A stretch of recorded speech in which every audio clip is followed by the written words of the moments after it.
Finance ക്യാപിറ്റലിന് പകരം knowledge capital എന്നുള്ള ഒരു സാഹചര്യത്തിലേക്ക് ലോകം വന്നുകൊണ്ടിരിക്കുകയാണ്. അതിനെക്കുറിച്ച് വിശദീകരിക്കേണ്ട കാര്യമില്ല. പക്ഷേ ഇവിടെ ന്യൂ ലിബറൽ പോളിസിയെ ലോകം തള്ളിക്കളഞ്ഞിട്ടുണ്ട്.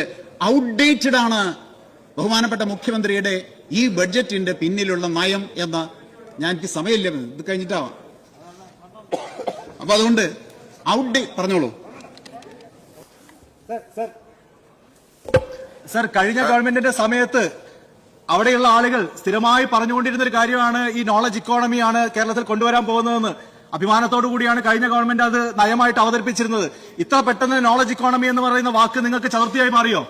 അത് ഞാൻ പറഞ്ഞില്ലല്ലോ. ഞാൻ പറയുന്നത് ശ്രദ്ധിക്കാത്തോണ്ടാ. ലോകം ഞാൻ പറഞ്ഞു ശ്രദ്ധിക്കാത്തോണ്ടാ, അങ്ങ് ശ്രദ്ധിക്കാത്തോണ്ടാ.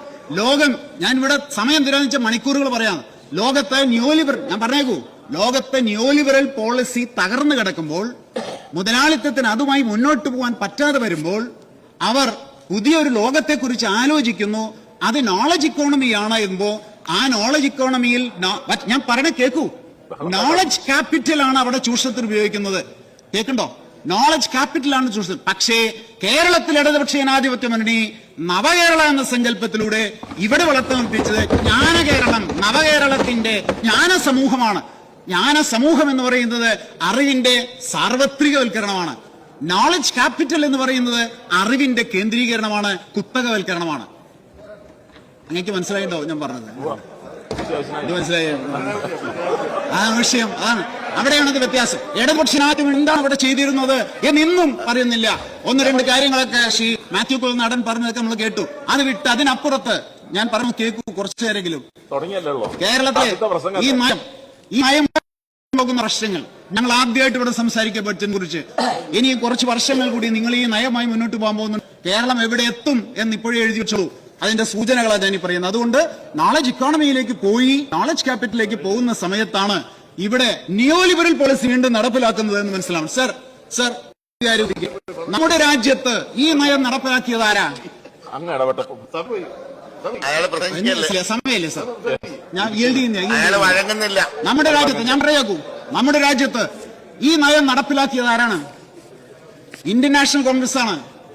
1991 ഇന്ത്യയിൽ ന്യൂ ലിബറൽ പോളിസി നടപ്പിലാക്കിയ ഇന്ത്യൻ നാഷണൽ കോൺഗ്രസ് ആണ്. അന്ന് മുതൽ കോൺഗ്രസിന്റെ ഗ്രാഫ് എങ്ങോട്ടാണെന്ന് ഒന്ന് പ്രിയപ്പെട്ട കോൺഗ്രസുകാർ പറയൂ.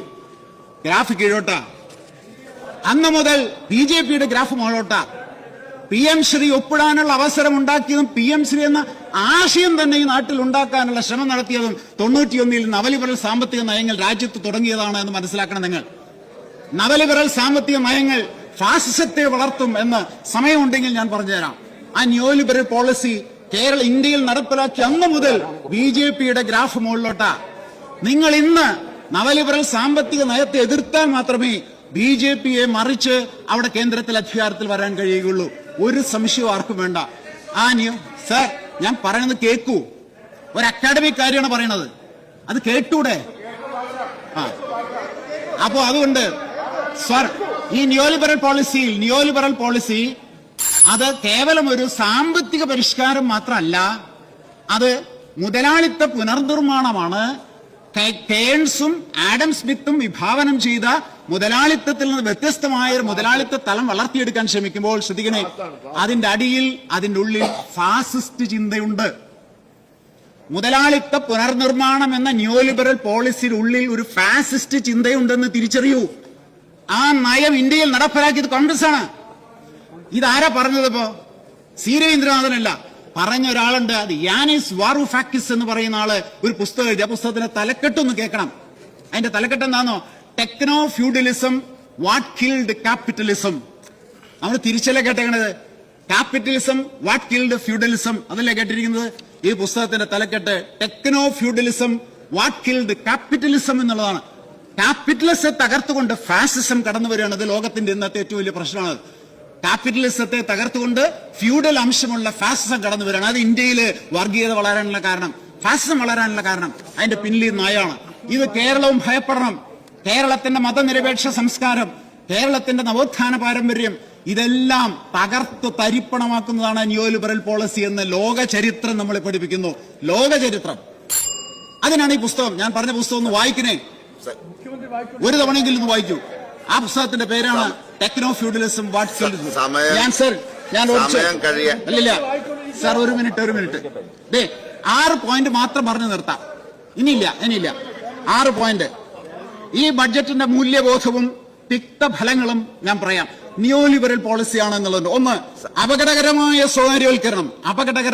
സ്വകാര്യവൽക്കരണം കേട്ടിട്ടുണ്ടാവും. തോമസ് പിക്കറ്റിയുടെ പഠനങ്ങളെല്ലാം സൂചിപ്പിക്കുന്നത് ലോകത്ത് സ്വകാര്യവൽക്കരണത്തിലൂടെ ദാരിദ്ര്യം പരിഹരിക്കപ്പെട്ടിട്ടില്ല എന്നുള്ളതാണ്. പുസ്തകത്തിന്റെ പേജൊക്കെ ഞാൻ വേണമെങ്കിൽ പറഞ്ഞുതരാം. അതുപോലെ സർ മറ്റൊരു പുസ്തകം ബഹുമാനപ്പെട്ട മുഖ്യമന്ത്രിയും ഈ ബഡ്ജറ്റ് തയ്യാറാക്കിയവരും അവശ്യം വായിച്ചിരിക്കേണ്ട പുസ്തകമാണ് ജോസഫ് സ്റ്റിഗ്ലിറ്റ്സിന്റെ പുസ്തകത്തിന്റെ പേര് ദ ഗ്രേറ്റ് ഡിവൈഡ്.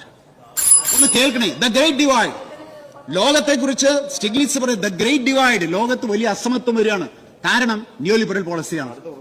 ആ പോളിസി ഇവിടെ വരും. അതാണ് കേരളത്തിൽ നടക്കാൻ പോകുന്നത്. കേരളത്തിന്റെ അസമത്വം വർദ്ധിക്കും, ദാരിദ്ര്യം വർദ്ധിക്കും, കേരളത്തിലെ പ്രശ്നങ്ങൾ. 1. 2, സ്വകാര്യവൽക്കരണത്തോട് ചേർന്ന ഭൂപരിഷ്കരണം. ഒന്ന് ചേർത്ത് നോക്കൂ. സ്വകാര്യവൽക്കരണത്തോട് ചേർന്ന ഭൂപരിഷ്കരണം.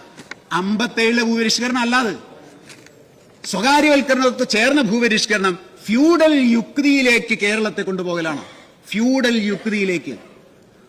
യുക്തിയിൽ നിന്ന് നവോത്ഥാനത്തിലൂടെ കടന്നു വന്ന കേരളം ന്യൂ ലിബറൽ പോളിസിയിലൂടെ സ്വകാര്യവൽക്കരണ അജണ്ടയിൽ ഭൂപരിഷ്കരണം നടത്തുമ്പോൾ അത് ഫ്യൂഡൽ യുക്തിയിലേക്കുള്ള തിരിച്ചുപോക്കാണ്. പഠിച്ചോളൂ, അത് മനസ്സിലാവും. മൂന്നാമത്തെ കിഫ്ബി ഒഴിവാക്കൽ. കിഫ്ബി ഒഴിവാക്കത് ഫിനാൻസ് ക്യാപിറ്റലിനെ പ്രതിരോധിക്കാൻ കഴിയാതെ വരും. നിങ്ങൾ കിഫ്ബി ഒഴിവാക്കിയാൽ, എഴുതി വെച്ചോളൂ, കിഫ്ബി ഒഴിവാക്കിയാൽ ഫിനാൻസ് ക്യാപിറ്റലിലെ പ്രളയമാണ് ഇവിടെ നടക്കാൻ പോകുന്നത്. ഫിനാൻസ് ക്യാപിറ്റലിലെ പ്രളയം. അവിടെ സംഭവിക്കാൻ പോകുന്നത് കേരളത്തിന്റെ ഉൽപാദന മേഖല തകരും, തൊഴിൽ നഷ്ടം സംഭവിക്കും, ഊഹക്കച്ചവടം വളരും, മദ്യം, മയക്കുമരുന്ന്, പരിസ്ഥിതി തകർച്ച അതൊക്കെ ഉണ്ടാവും. അടുത്ത ക്ഷേമ പ്രവർത്തനങ്ങളിൽ നിന്നും പിൻവലിയും, ദാരിദ്ര്യം വർദ്ധിക്കും. ഒരു 2 പോയിന്റ് കൂടി പ്രധാനപ്പെട്ട. ഒന്ന്,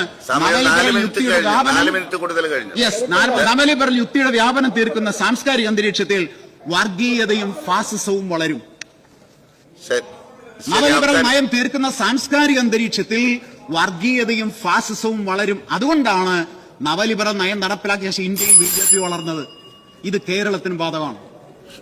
എല്ലാവരും മനസ്സിലാക്കിക്കോളൂ. ഇപ്പോൾ ഈ പോളിസിയിലെ ഏതെങ്കിലും ചില ഒരു കൊച്ചു പ്രോജക്റ്റിനെ കുറിച്ചല്ല, അതിന്റെ അടിസ്ഥാന പോളിസിയിൽ ഈ സാംസ്കാരിക പ്രശ്നമുണ്ട്. അതുകൊണ്ട് വർഗീയത, മതനിരപേക്ഷ കേരളം എന്നത് മാറി വർഗീയത വളരുന്ന കേരളമായിട്ട്. അവസാനം കേന്ദ്ര നയം ഇത് തന്നെയാ. നിങ്ങളുടെ നയം അത് തന്നെയാ. അതുകൊണ്ട് എന്റെ കേന്ദ്ര നയത്തോട് യാതൊരു എതിർപ്പില്ല. ഏതെങ്കിലും കേന്ദ്ര നയത്തോട് എതിർത്തി ബഡ്ജറ്റിൽ എന്തെങ്കിലും സംസാരിച്ചുകൊണ്ട് ആരെങ്കിലും മിണ്ടിയിട്ടില്ല. അതുകൊണ്ട് കേന്ദ്രത്തിനും എതിരില്ല. അതുകൊണ്ട് ഈ ബഡ്ജറ്റ് വളരെ ഗുരുതരമായ പ്രത്യാഘാതങ്ങൾ ഉണ്ടാക്കും. ഒറ്റ കാരണം, ന്യൂ ലിബറൽ പോളിസിയാണ്. ആ പോളിസിയിൽ നിന്നും മാറണം. 10 വർഷം ഇടതുപക്ഷ ജനാധിപത്യം മുന്നണി ചെറുത്തു നിന്നതുപോലെ ഫിനാൻസ് ക്യാപിറ്റലിലെ തേരോട്ടത്തെ ചെറുക്കണം എന്ന് മാത്രം അഭ്യർത്ഥിച്ചുകൊണ്ട് ഒരിക്കൽ കൂടി ഇതിനോട് വിയോജിപ്പുണ്ട്.